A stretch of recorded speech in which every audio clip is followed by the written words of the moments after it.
eye-opening and helpful when you start doing it.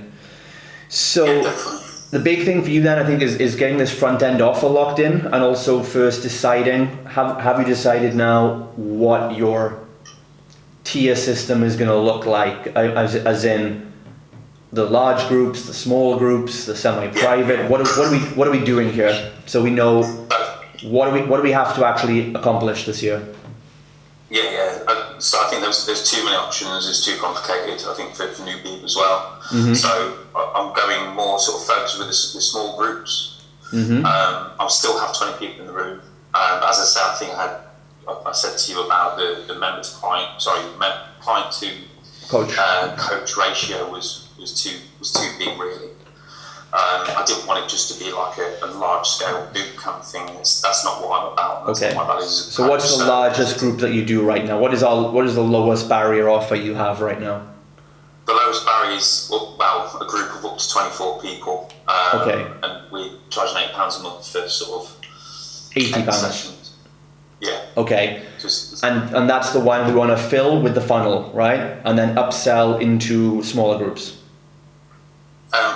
Yes. So that's the one I'm thinking about getting rid of, is that sort of group of 24. So I'll have small groups and then semi-private. Okay. That's where I'm thinking about going. So what's the difference? So again, and we're going to bump up the numbers on semi-private or small group. It's really confusing, because to me, small group is semi-private. So it's either personal training or it's groups, right? So personal private training for you is up to 4 people, right? Yeah, that's what I class as my semi-private. When I think about it, it is personal. And then the group training is going to be we're going to squeeze up to 12. Yeah, 12. Okay, so that's the lowest barrier offer. That's the new low. Yeah, that would be the new low barrier. And what was that one per month on average? Originally I was charging $120 for that, for sort of unlimited sessions. Okay. Do the numbers work? Could you charge that? And relatively it's cheap, but what we've got to watch out for is that charging more just because you can is not really a good strategy, especially going into a down economy. Yeah, I always thought check the thing when it's only worth what someone's willing to pay for it, but we need something to protect your downside, to have some, because if we're going into a recession next year, we don't want to have all your premium prices and everyone's too afraid to spend money with you. What I was thinking about doing was offering sort of options within it, of doing, rather than having unlimited sessions, of doing sort of 120, sort of the top end for people. They can do sort of 3 weight sessions with us a week. Okay, so first of all, don't overcomplicate it. Your mind's in with all these tactics and ideas because you haven't looked at the numbers yet. Okay. Ask a simple question. If I charged 120, which other people say is too cheap, forget their economy. Look at your own. If I charged 120, which may be too cheap, could I still make, if it was at full capacity, would it make my numbers work? Would I still be profitable? Because if you can, you want to do it, because that's going to give you a massive economic advantage over all your competitors. 100% the numbers work, So let's keep it at that. And if it becomes a problem, you can always then charge more later. You can always bump it up. If members start coming in, and we start thinking, we're running out of spaces and we're not making enough money, it's actually more costly than we thought, we can say, right, well, let's just take it to 130 for all new clients coming in. And that way, again, this is really the economic strategy going forward. It's actually better if you're able to give more value for a lower price, because you then become the most attractive option, whereas everyone else is trying to price based on ego. I always say Netflix could charge double, but they don't, right? Because they know it would just lose their market share. Yeah, my worries was it was potentially too much, but that's a real estate, I think, of sort of fear when I'm coming to selling it at the moment. It's definitely not too much. Not for groups of 12. That's still very private. And if you look at your area, look at your competitive landscape, I bet most people are doing large groups, like 20 people for like 100 a month. Are they? Yeah, well, I was. Right, okay, you okay. Even fucking thinking about it, it's crazy. So, and that's a reasonable price. We charge 100 a month, and we think it's very reasonable. We charge 120 in some places for large groups of 30. We think it's reasonable.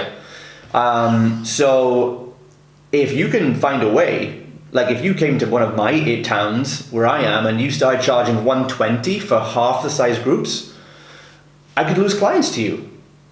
And it's a very savvy strategy, right? If you find a way, and of course, to make it work, you just need to have a lean operation, be super efficient on your costs, squeeze out profits wherever you can.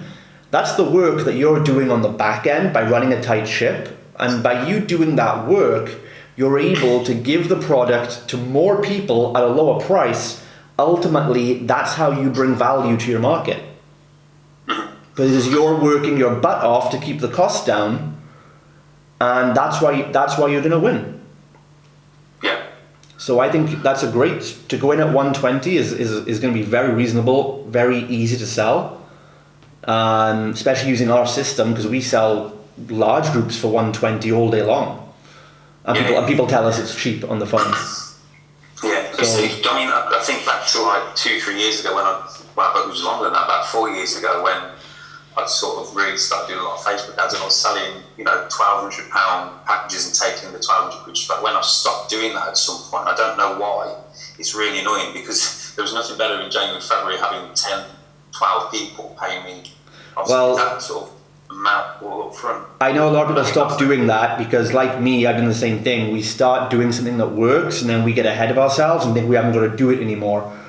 But it doesn't matter if you'd stopped or not. It now probably wouldn't work, and it's not working as well for people that still try and do that, because Facebook ads aren't as cheap as they were 3 years ago. Yeah. They're 1,000% more expensive. So you're going to pay the same amount of ads and not get as many clients.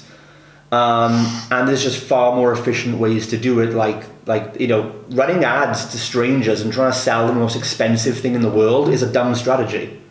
It's like walking in the street, finding a random girl and saying, "Hey, will you marry me?" Yeah, exactly. It's a big commitment. So we always say, what's your lowest barrier thing?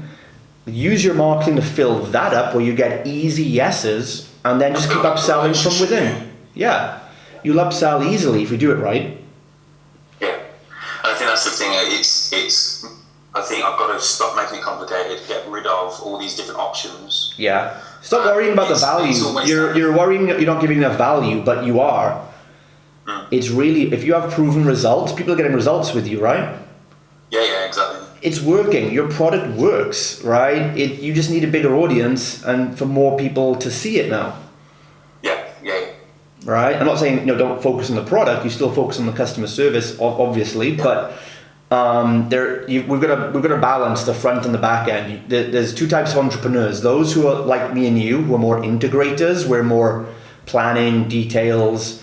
We can plan the perfect thing, but then we never take any action unless we develop that part of ourselves. I've had to learn to get out of my own way more.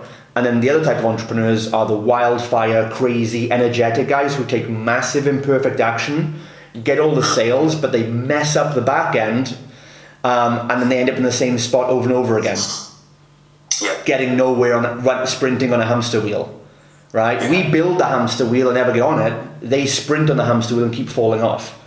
So we need to merge those 2 things together. You've done enough back end work for now. Now you've got to focus on the front and getting these leads in. Yeah, definitely. And that's the only way you're going to be able to test your back end to see if it actually works and gets the good lifetime value.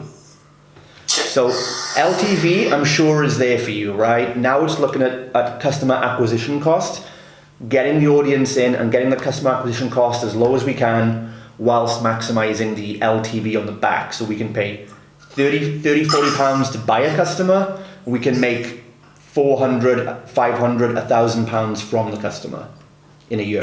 Yeah. So that's going to be the front end offer for January. We're going to sell spots on this 12-person per group program, yeah? Yeah. Awesome. Have you come up with the offer, the package, the theme? In terms of what we're about, basically. Yeah, is it like a 4-week program, a 6-week program? So it's definitely not 4 weeks. 4 weeks didn't give us enough time to really make an impact. So it's between 6 and 8 weeks. I started doing 8 weeks for 140 quid. Okay. So I don't know if you've been through module 5 yet, but I think 8 weeks is a massive waste of time. Okay. no one needs that long to make a decision to work with you. And in groups of 12, actually the time comes down because you're actually able to get better results for people in a group of 12, and it's faster to build relationships with them. Yeah. So I would say, I mean, you can do what you want to do. I would say 6 weeks would be your maximum. But if I was you, I would actually be running probably 28 days to be on the safe side. I think you could convert, if we get 50 sales, and again, if you can get the same result in 28 days as you could in 6 weeks, which with 12 in a group, I think you could because it's quite personalized. Yeah. You can get an attractive result in 28 days with them.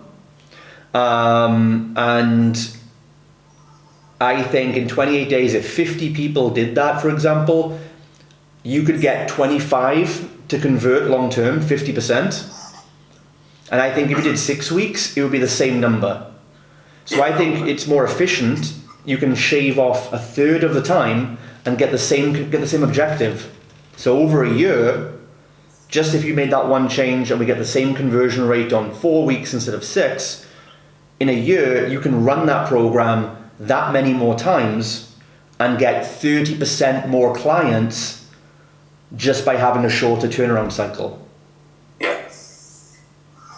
But it's up to you. I mean, I'm not going to tell you what to do, but I would, if I was you right now, I would do not more. I would do 4, and then I would actually want to test 21 days after that, and see if I could get the same quality of experience and upsells. And if the 21 day did not meet the same results as the 28 day, I would revert. I would give it a rest for a couple of weeks, and then go back to 28 days, and hit the market with that again. So that's where I would be playing within that 21 to 28 day range, because I think you don't need any more. That's probably you stressing about giving value again. Yeah, to be honest, I think it was more me being, not having a system in place, not really sort of having anything to follow, and probably being lazy as well. So when we were doing sort of the 4 weeks, when I did the 4 weeks, that we had a sale. I think I said to you, we had 38 people join an FEO. We only charged 50 quid for it, and there's a problem. The semi-private or the private stuff in that as well. So everyone wanted to then do private, but weren't willing to pay obviously the amount, and then didn't want to drop down. So that was the stupidity of that side. So I think. Yeah, I got the stats right here. So you had 82% of the leads joined up, of the applications. 36 out of 44 applications signed up, but then only 22% upsold. Yeah. And so the problem there, I don't think is, I think there is issues. We can definitely improve your upsell sequence. That could probably boost it to 30%.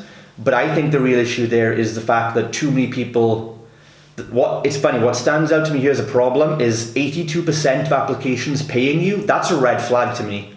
That would say, like, where's the catch? It's too cheap, And letting people in for 50 quid, when you're then upselling them to £80 a month, it doesn't make sense for them. Right? The trial, if anything, needs to be a slightly higher, so when they convert, it's like a smoother transition, and they feel like they're saving money by carrying on. And you do that by adding more value into the package. So the 4-week thing is a standalone value-added package. Right? Like there's certain elements they'll get in that 4-week package that they don't get month to month. So so it's not just 4 weeks of your program, which would be the same price. You add certain things, like you add like a nutrition seminar, you add, the concept of being a challenge is worth money. You could say, whoever gets the best transformation, we give a £500 prize to. So there's a challenge element to it. There's certificates for all the graduates, right? There's all these things you can add to it, like the 28-day fast results nutrition guide, the 28-day blah, blah, blah things. So you make all these materials branded around that challenge, because that's all you're going to sell to the public is the 28-day thing. They shouldn't even know you have anything after that. You just make the 28-day thing so famous in your town that if they just sign on because they don't want to leave, they need to keep working with you. So if you just make it like that, you can bump up the value and therefore the price of the 28-day thing. So the 28-day thing could be £150, right? And you'd sell that no problem. And then at the end of that, when they drop down, it's only $120 a month to continue with the same kind of value they're getting. And they go, well, yeah, I already paid 150 for 4 weeks and I love it now, so I'll easily pay 120 to cap. In their brain, it's like they know they can afford it because they've already afforded it. Yeah, it's a no-brainer. And that's where I've been going wrong then. I've been doing, it's, what they're coming on to in the front end is the same as, same as it is ongoing in terms of the back end. But then they're paying more. And the cool thing is then you can also go, if you add that extra challenge element to it, you can now go to your current clients and they can pay a bit extra to do it too. Because if the challenge again is less value equivalent than month to month, your clients are going to say, I don't want to pay for my full rate next month. Can I just jump on this cheap challenge program?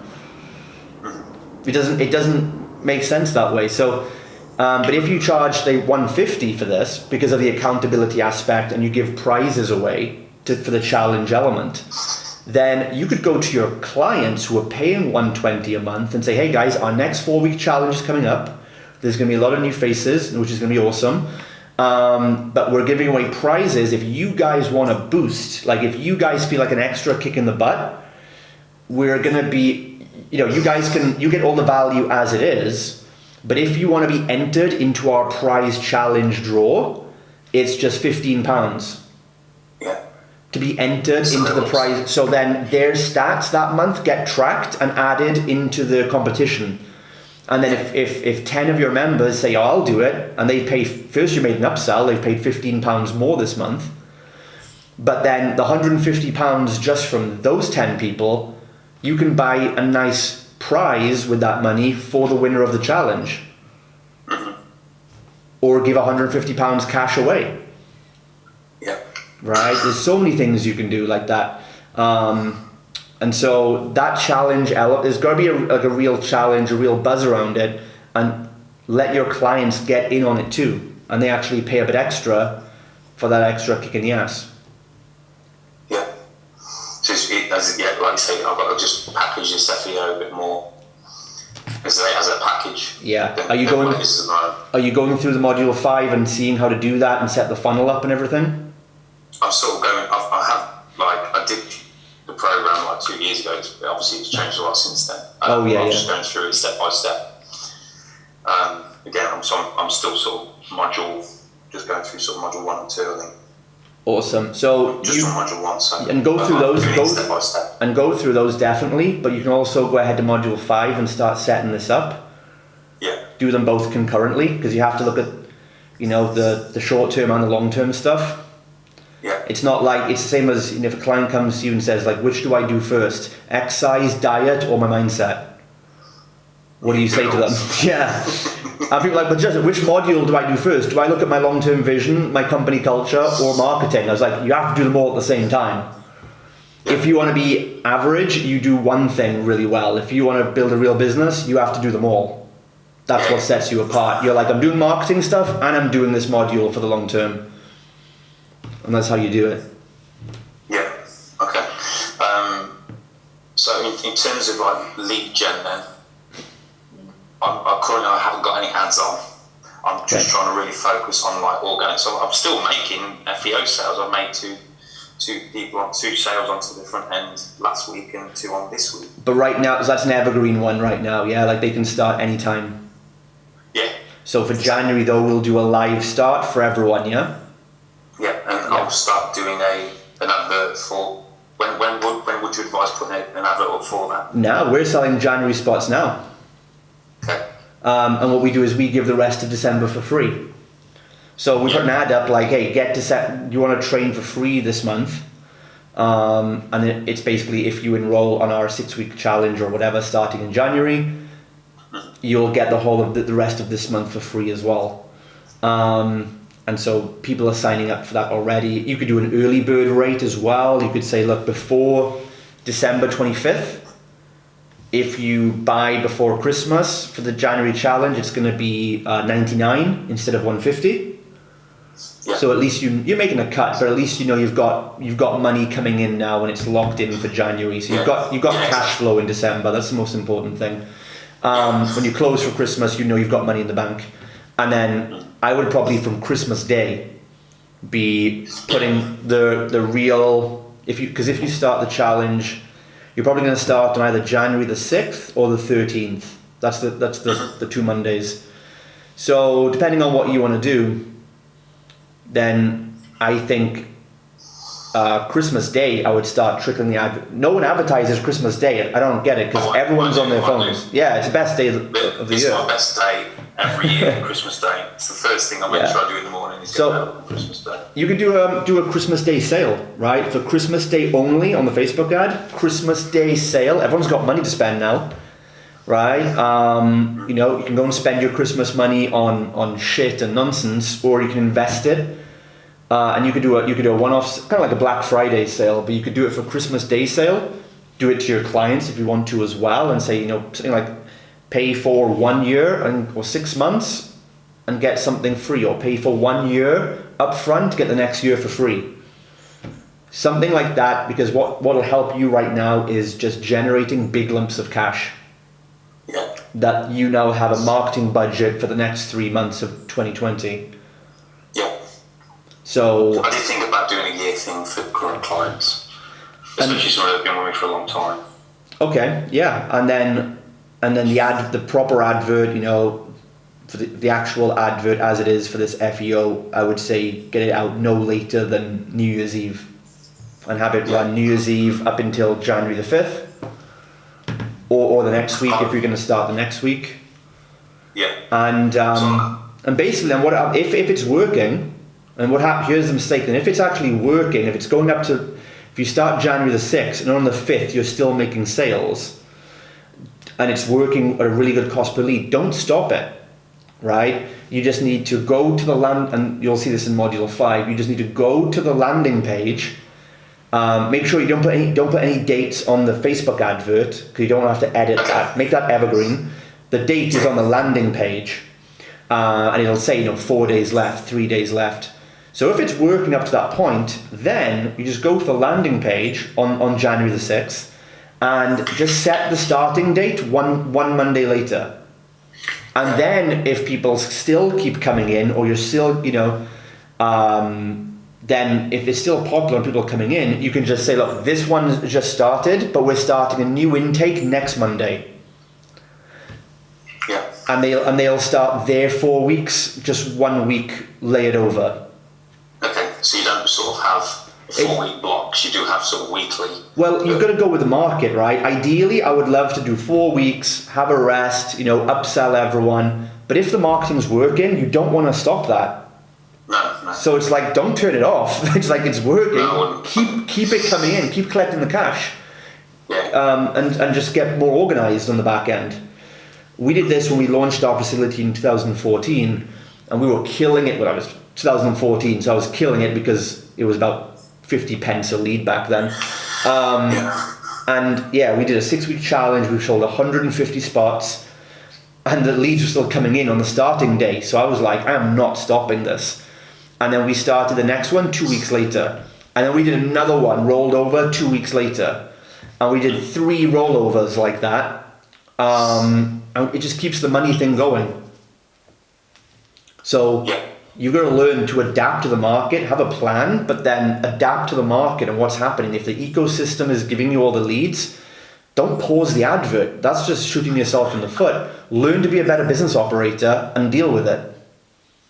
Same way if the leads go really well, and then I hate when people say, I turned off the ad because I had too many leads and I couldn't get back to everyone. Is that, well, find a salesperson then. Right? It's easy to stop the adverts and shoot your opportunity in the foot. But you'll become a real entrepreneur and business owner when you actually deal with the problem of scale by taking the steps necessary to allow the expansion and scale to keep happening. Yeah, that's always been me in terms of, like, if I've got mass amounts of leads, really trying to get in touch with people, it's always been a struggle, and it has been that what sort of we give outsourcing something to what sort of systems. And in module 5 you'll see our answer for that too. We just have our clients do it. Our clients make our sales for us. Okay, that would be a big help. We hire a client. We hire a woman who is the ideal target market, who's done the program, who's transformed her life, who raves about us, and who the prospects connect with. She does a way better a job of selling than we do. and we give her, £20 commission on every sale. So if she makes 3, 4, 5 sales a day, she makes more money than a full-time job she's working. Yeah. It's that easy, right? Yeah. Exactly. If we stop overthinking things. I've got a lady doing stuff for me now who's a client.